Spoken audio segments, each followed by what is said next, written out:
Good to see all of that fucking crunch paid off. Not gonna lie, I really only gave half of a shit about this game because all of the garbage surrounding it. I didn't know who was Neil Truckman. My initial reaction to the reveal trailer could more or less be summed up as, really? You're gonna follow up on that ending? All I do, like The Last of Us, it's also not exactly one of those games I tend to think about a lot or feel too many strong lingering emotions for. It was just a cool little story with some very cohesively, immersively done mini mechanics, pulling shit like peeps reacting to notes and having everything feel weighted and groundy. Yeah, sure, the plot is about on par with most TV shows, but I'd always prefer playing something over watching something, so I guess I now know what those are like too. Basically, TLOU2 was really only going to be a game I'd pick up if I'd have any reason to write about it at all.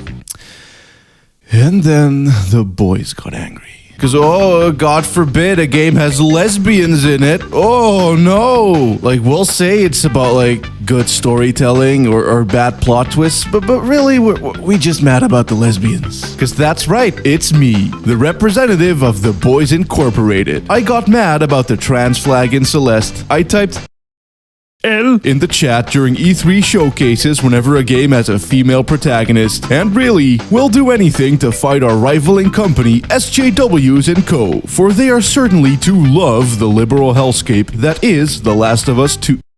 Oh. Yeah, this seems to be one of those titles that tries to do everything, thus pissing off everyone. To insecure chuds, it's way too progressive, and to progressives, it's way too middle groundy and pandery in the way that something by a big corporation that can't ever take too hard of a stance on anything will always be. A big dick kicker here too is its violence, a thing that many games have that I too have somewhat of a complicated relationship with. I.e., it's something that many games default to for no other reason than that they just do. Usually because it's the most marketable thing, I guess. I did a whole video about it even, talking about how in JRPGs it often stands wholly separate of everything else, with really only the bosses being properly contextualized within the world or whatever, and that it's also super out of place in games like LA Noire or Judgment, in that shit's more of a holdover of the frameworks of games that either of those games are based upon respectively. In a sense, I'd prefer it if games give it a message or a context, a reason for it to be there, and not just a hollow default. So, with that in mind, people like me should like it in The Last of Us 2, given that it certainly seems like it's trying to say shit. Only it's like really fucking in your face about it, and maybe trying a bit too hard. And especially like that, I don't know, man. When a game is all, oh, haha, violence bad, you're doing a bad thing. Also being a fucking third-person shooter where you have no choice but to shooter from a fucking AAA studio, somewhere inside of my brain a few veins begin to pop. Like, fuck off. Either do shit or don't, you non-committal pieces of shit.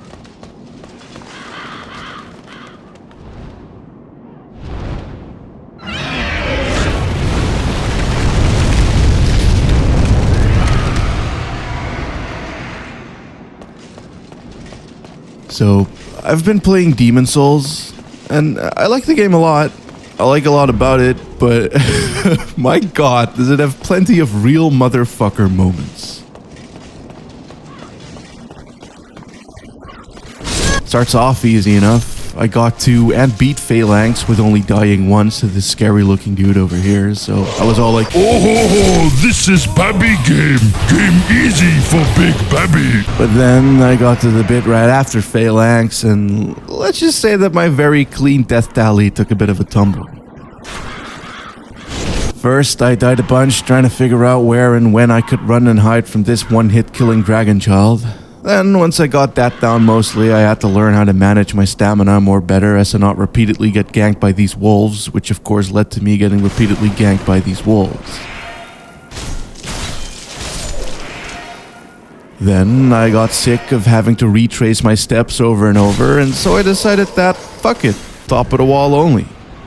Which, after a few deaths, I realized I could do, thus negating the wolves entirely, sans for that one bit where I learned that they can and will make their way up to you if you wait long enough, which certainly was a real motherfucker moment if I've ever seen one.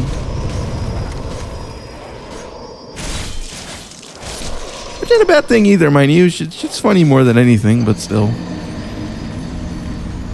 Once I had managed that shit, I got to the end where there's like a gaggle of archers and these knights, and my baby block with a shield and hit conservatively Kingsfield tactics that had gotten me this far were definitely beginning to fail. So I headed back into the old area, did some grinding, got a bit faster, bit more health, changed my hat, big things. Only to realize that none of that aided me at all, and that the one rare time where I did make it past, I was immediately greeted by the big boy. And at that point, I was pretty fucking done. Not raging or butthurt, just my soul drained, and my will to continue gone.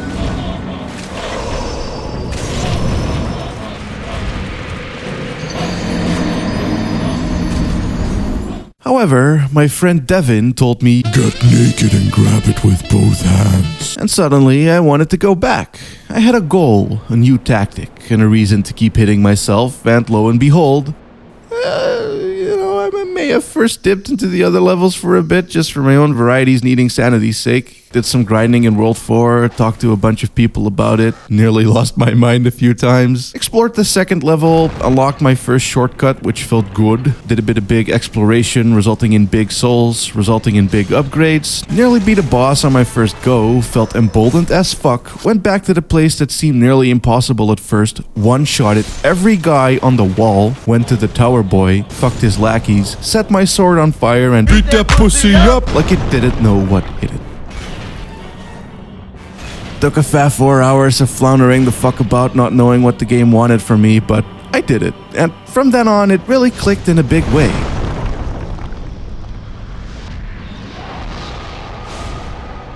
And I say all of this because you really only hear shit from expert Souls fans, certainly on something a bit less popular as Demons, and so when you mention stuff like this, you only get people saying, man, it's not hard, you just gotta do... But it is that hard. There is no one right way to play, it'll be different for any one person, and that is the point. Which is a big part of how Demon Souls contextualizes its combat.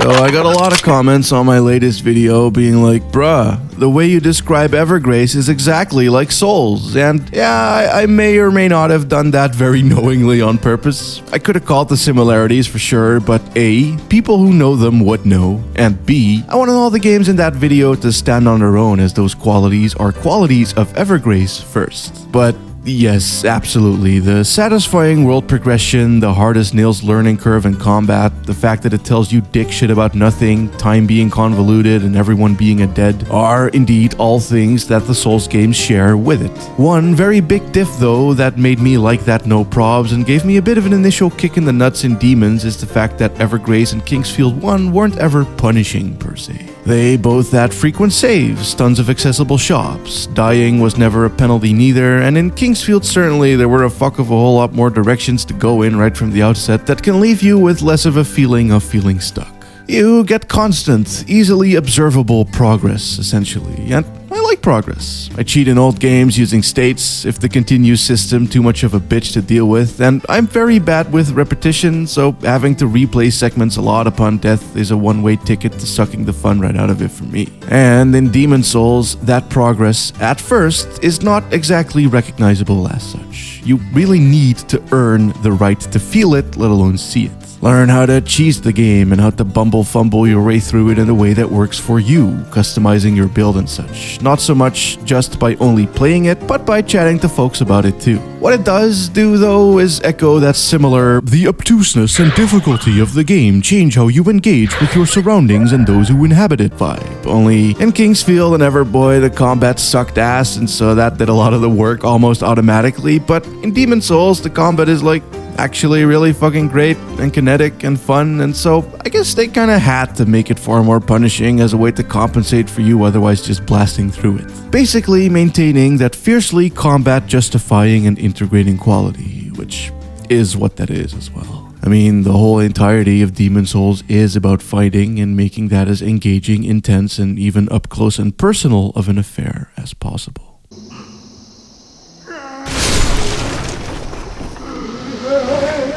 Holy shit, it's the Evergrace old man dying / coming sound effect.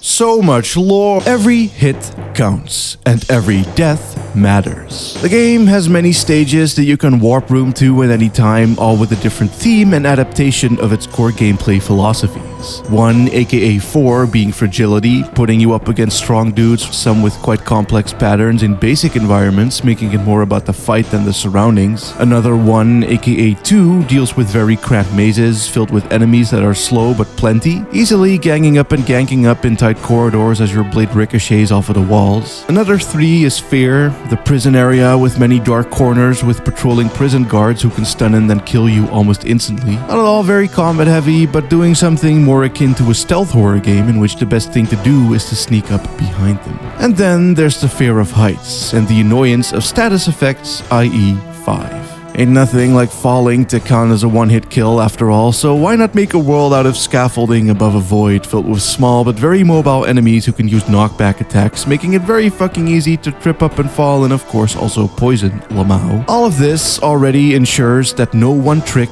will ever work and that you'll constantly have to reevaluate what you're doing as to evaluate what the stage and its enemies do. Not just in that RPG sense like, hey, maybe this poison resistance ring will help with the swamp, but also in a very real tactile sense, in that you can't fucking dodge roll in Scaffold World, nor is shielding very useful against Enchanto Dad over here. Not to mention that, especially for your first 10 hours or so, if not longer, even the most basic jobber enemies can deck your ass in maybe 4 or 3 hits total. All the while, the game tells you fuck all in regards of where to go or how to get there, requiring one to really learn and consider shit like your enemies' movements, animations, their positions relative to you, each other, and whatever's going on around them, as well as your own animations, like how wide your swing range on a weapon be, or how fast your roll or run is with heavy armor, and so on.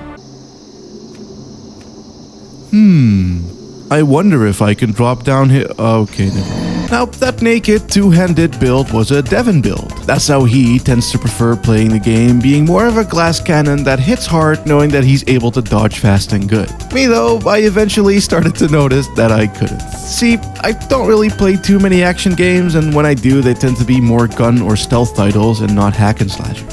Otherwise sticking to JRPGs and adventure type games. So I knew that I couldn't get the epic huge swords that weigh a lot, as I required at least some modicum of armor to tank hits better. Luckily, I was able to upgrade the bastard sword to shit, found a ring that regened and got some light but still decently protective armor. I ditched the shield, knowing that I'd only have to roll away from the bigly telegraphed sweeping big boss moves, as I'd be able to take damage just fine on the others, and suddenly, boom! I was one-shotting bitch bosses and getting my ass hurt like a motherfucker, as if this unmoving, indestructible force of fuck you, this is for the first 6 hours of gameplay, you piece of shit. I'm the unfair one now. What's cool too is that all playstyles seem valid. I mean, I also had some friends playing the game alongside me, and I even watched the old best friend streams after playing, and all of them did a wholly different thing from me and my femguts.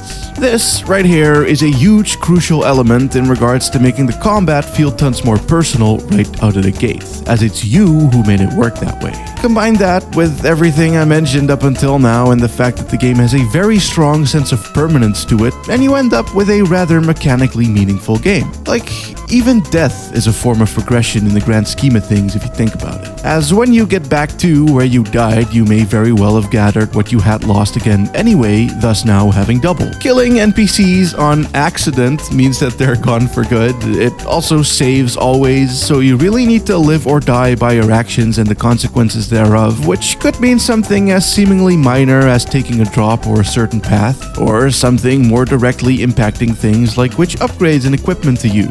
The level design in general plays into this super well too, with the shortcuts that make corpse runs easier and do hard to find progress in a tangible way, to the way where it uses a lot of dead ends with goodies or challenges you wouldn't have to ever revisit to make shit seem bigger and harder than it really is upon first impact. All elements in this game are synergistic, basically, whether if it's the mystery of the plot and the uncanniness of which it breeds, the crazy leaps of faith that it makes you make both literally and figuratively, or the level themes playing into the enemy types and how they're dealt with and the types of items and rewards that you will find. Everything seems to serve the combat, and the combat seems to serve everything. This culminates in the bosses that take the tactical intimacy and contextual context and ratchet it up all the way. Having you fight one who don't want to fight and just passively sits there making shit feel bad, son. Enemies who require special weapons to be taken down found within the boss area, thus functioning more as little high-pressure puzzles. Bosses who take the pop-up surprise enemy ethos down the route of, oh yeah, you thought dealing with one boss was tough enough? LOL, fuck you, now there's two, bitch. Or a boss that just serves as pure catharsis, letting you take down a whole gaggle of one enemy type that had been harassing you for hours without you being able to do shit for 2 entire stages, including their leader in an easy but super epic way. And of course, there's also some of the more standard Zelda-type bosses with the obvious weak spots and patterns made weirder just by how, well, weird they are.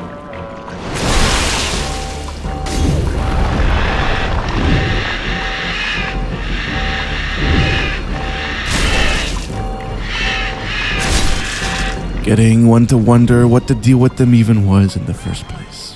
Now, during all of this, of course, damage outputs are high, music is tense, and not at all like what you'd expect boss music to sound like. And the toll of losing can sometimes mean having to replay a whole stage, which even with the unlockable shortcuts can still cheese your onions something fierce, thus making for bosses that are super fucking tense, certainly the first time around. In short, though, playing Demon's Soul, grueling of an experience as it sometimes was, really got me to consider in a big way how games can contextualize their combat into something meaningful by simply ensuring that the mechanic is the message.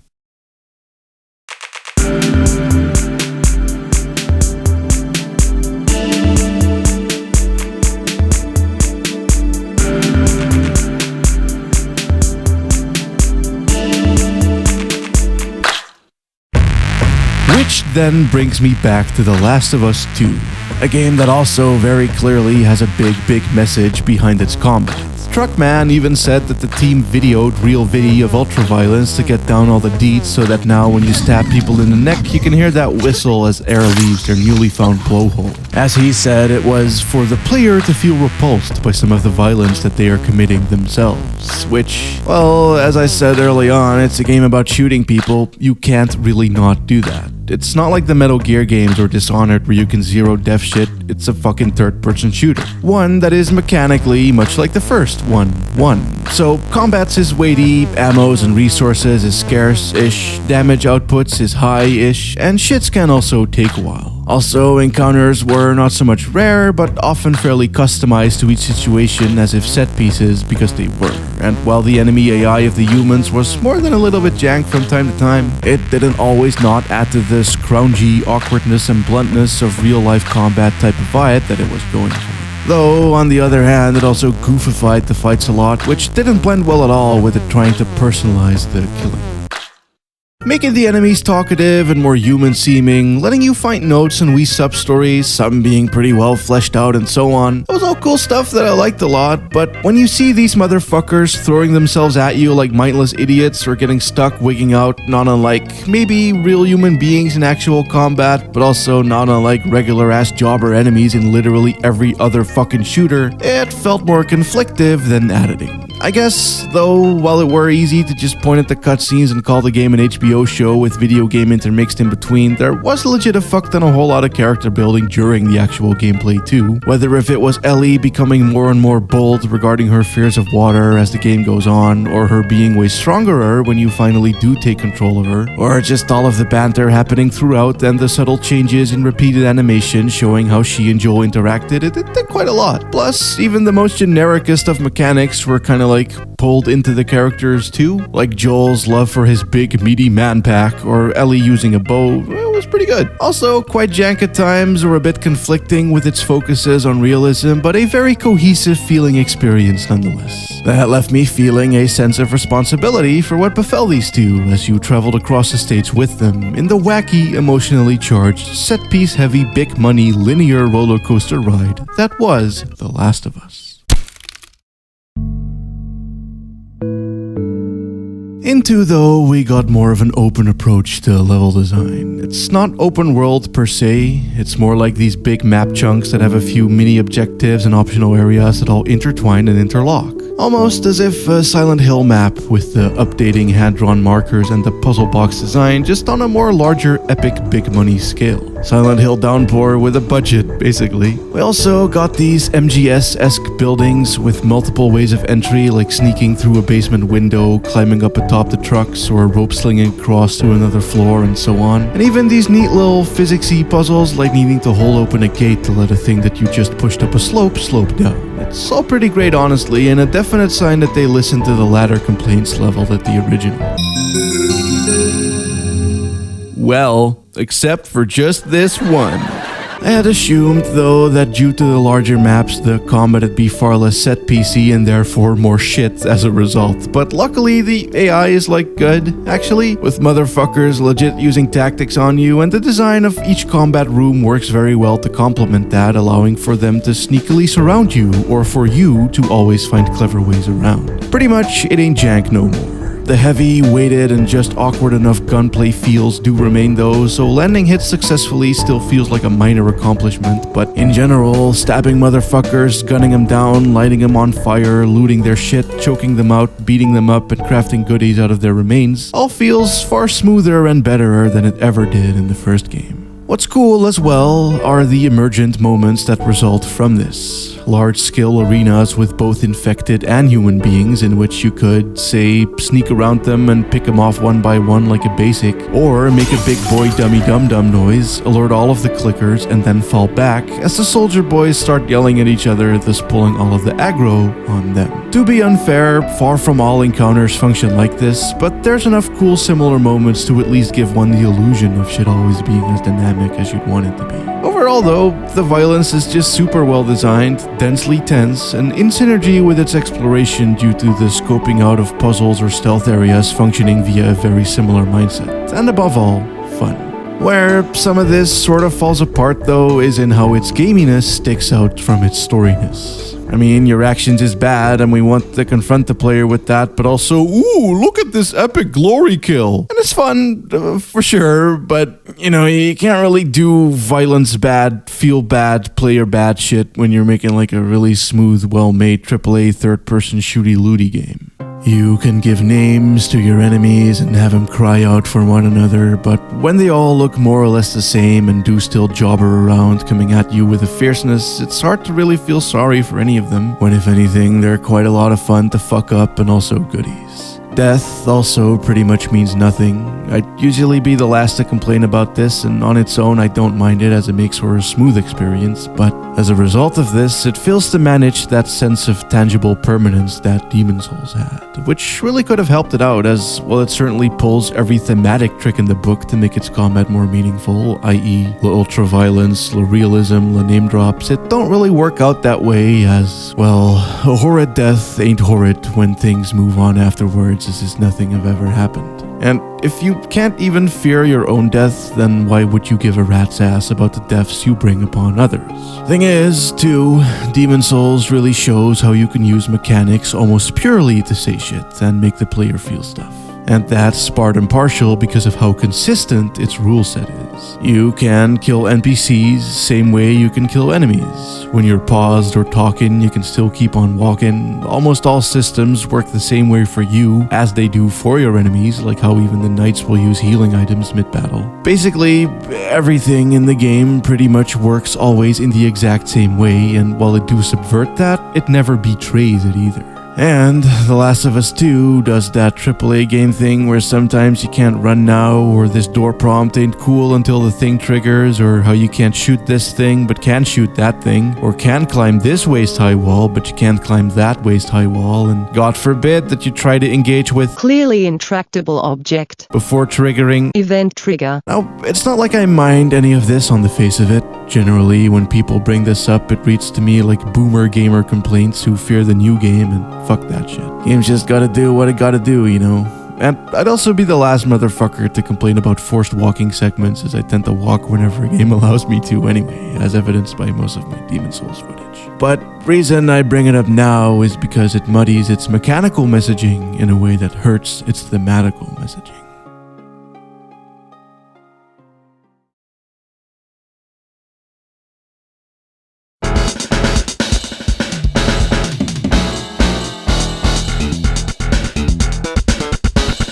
Man, this game's just too much fun to be serious sometimes. Again, aesthetically, you can have the screams of death and the suffering and the horrid displays of gore, but it all rings moot when I do. They just made it too well. The first game kinda sucked to play at times, but I think that may have helped its case more. It was a grueling adventure because it was grueling to play through. You see a lot more low-key AA games that don't have the weight of every investor ever on their shoulders pull this type of trick a lot more, and somehow also Death Stranding. And like, if walking sucks, then a game about walking sucking is going to feel like a sucky walk. But if your game about killing people being bad makes killing people fun, it's like, bruh. Though that's just most of the more normie encounters. The real meat and potatoes is of course the characters within the main stories suffering and dying and murdering, and what really would have helped even the normie encounters along a fuckton is if their actions through playability begin to feel like your actions. And at first I can't say that it felt that way, because of the inconsistent rule set mentioned prior disconnecting you from them. These two main action actors, by the way, being Ellie and Abby. Two people on very opposite ends of a spectrum with various proverbial shoes for you to step into. Teacher, babysitter, lover, murderer, revenger, hero, villain, and a whole host of other shits set up for them and you to do along the trail of the proverbial AAA roller coaster. Problem with those, though, is that of course you don't get to decide when and where your cart goes. You're just along for the ride, and while that can be thrilling, it's not like you'd actually feel guilty if someone from one of the other carts was to fall off at any other point. You'd be shocked for sure, but it's not like you really had any hand in that. And so when, spoiler warning for a thing that happens like within the first 3 hours, Abby up and brutally murders the shit out of Joel after having donned her shoes leading up to it, but not at all during it, it's like, oh, that was sudden. Because those roller coaster rides move fast, man. And this one's cast is big as fuck, and the game's also constantly like 2 months ago, 4 months ago, 2 years ago, fuck you, 2 days ago, day 2, day 1, prologue, final chapter, flashback, cutaway, dream sequence, memory, to the point where I no longer knew which part of this I'm supposed to care for and how. Like, how cool would it have been after having just played as her, I was forced to do that? Like, I liked and played the first game, let me fucking kill him. But instead, it others you from the experience, as its sense of perspective, aka who you view the world through, feels very fickle at first. You were Abby before, but now you're Ellie, I guess? I mean, it's a cutscene, so you're no one, but it's a cutscene triggered from when you were controlling Ellie, so I guess that's who we be now. Only you weren't at first when the torture killing started, so like, yeah.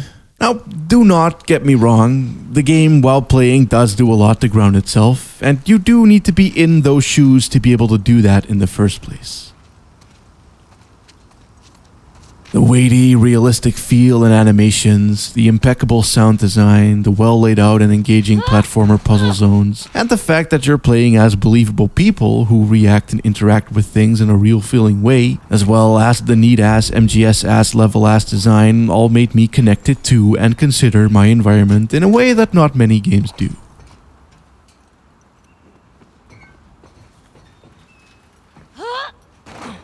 And that's worth a ton, as it shows that it can replicate what a title like Demon Souls does through means outside of just pure mechanics. And similarly, I defo grew to care about many of its characters, certainly the really important ones, because the writing is plenty cute at times and funny and appropriate, and it's good shit.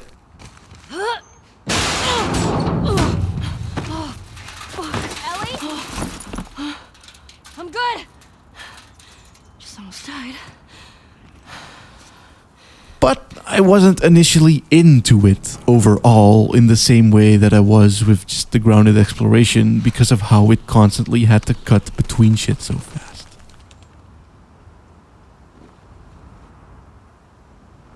The game's main trick, if you will, is to subvert shit in the hopes to make the player reflect. Oh no, you killed the NPC, but later the NPC was revealed to be like a fucking dog owner or whatever. And then you're supposed to go, oh heavens me, what have I done? But instead it's more just a, okay. Which is still cool, but when tied into the game being A tragedy trivializing amount of fun to blast through, and B, paced like a fucking madman, being both too long and too rapid at the same time, thus putting tons of emotional distance between events, and pulling shit like killing characters upon returning to the plot hours after their emotional potential peak, and then having the majority of the biggest plot points taking place in situations wholly away from your otherwise hella grounded control, makes it feel as if all of the horrible shit you're supposed to reflect on aren't really your actions as much as they are Ellie's and Abby's. I didn't kill Joel, I didn't do X, I only stood by Y, and where I may have murdered all of those dudes, not gonna lie, they kinda had it coming and came at me first too, bro. It's not so much ludonarrative dissonance as it is ludonarrative disconnect, as in that while you never make the characters do things that they wouldn't do, you also aren't always feeling like you're doing the things that they are doing.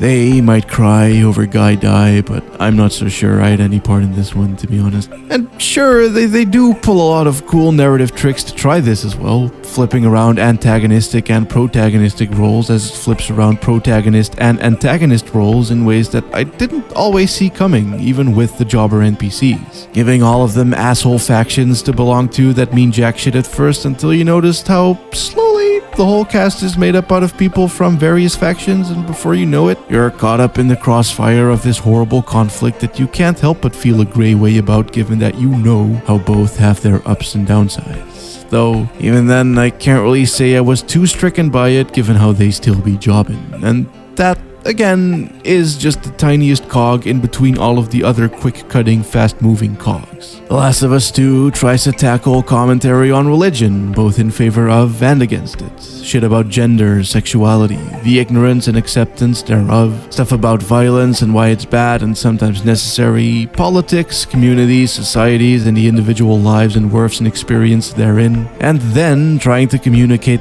all of that, not just through its story, but also mechanically, while needing to be a fun, polished, maybe too long AAA experience potentially anyone can vibe with just to maximize those sales. It's like, so much of it is genuinely really great on its own, but when the whole thing comes together, it simply fails to make that big of an impact.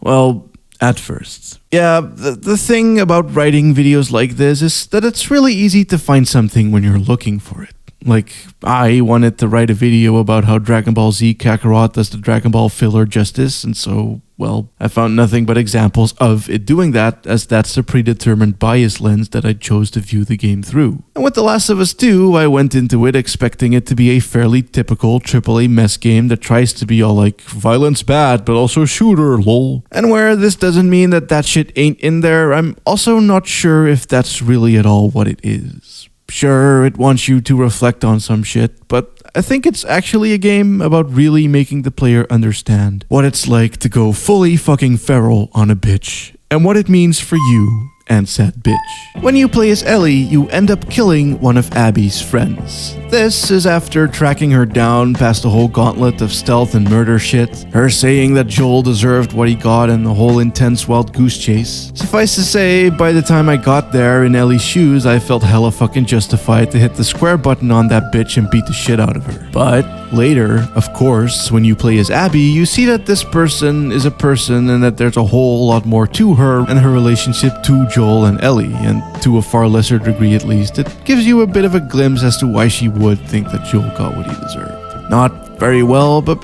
you can kind of get it, right? Now, the thing is here, if you look at this from the perspective of this being the game trying to make you feel bad for your actions, it fails. Because not only does her proper setup happen like 7 hours after you killed her as Ellie, but you also do just as much feral bitch shit kill fuckery as Abby, and again, I felt kinesthetically disconnected from this shit anyway in the first place. I guess there's just too much distance between it in many ways for it to be emotionally resonant. However, if you see the game as it just being pushed into the gray zone of fully feral, where you will do anything and go through anyone to get what you feel is an emotionally justified sense of revenge, justice, or redemption, then yeah. And again, while I was playing as Ellie, I did feel fucking justified in fucking her shit up. And while I played as Abby, I felt just as justified in fucking up Ellie. Same way I felt about molotoving dogs and stabbing motherfuckers in the neck. It puts you into that predator mindset. Not to make you sorry during it, but to make you just that.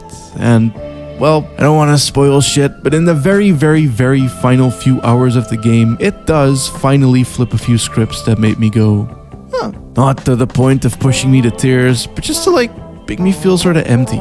For better or worse, they somehow wrote the most gray area-esque storyline that I've ever been a part of, and that's certainly worth something, I guess. At the very least, that defo gave meaning to the combat than more of the actual combat initially let on. As the game slowly made me realize that it may just have been turning me into a complete fucking psychopath this whole time. Killing these dudes is so much fun after all, and you gotta get that loot. Sadly though, it might take a bit too long for it to actually get to that point, but hey, we can't all be a whole decade's worth of trends-defining masterpiece influential super game that will be relevant and talked about ages from now like Demon's Souls, or indeed The First of Us. Yeah, joke's on you, fucko. I didn't just make this video as a lame excuse to play both of these, but also because the two are inexplicably tied in a way. Demons and Dark Souls and The Last of Us are all games that pretty much single-handedly defined the trends of the past 8 or so years of games. But where Demons still feels new and refreshing, The Last of Us 2 feels like the end of an era.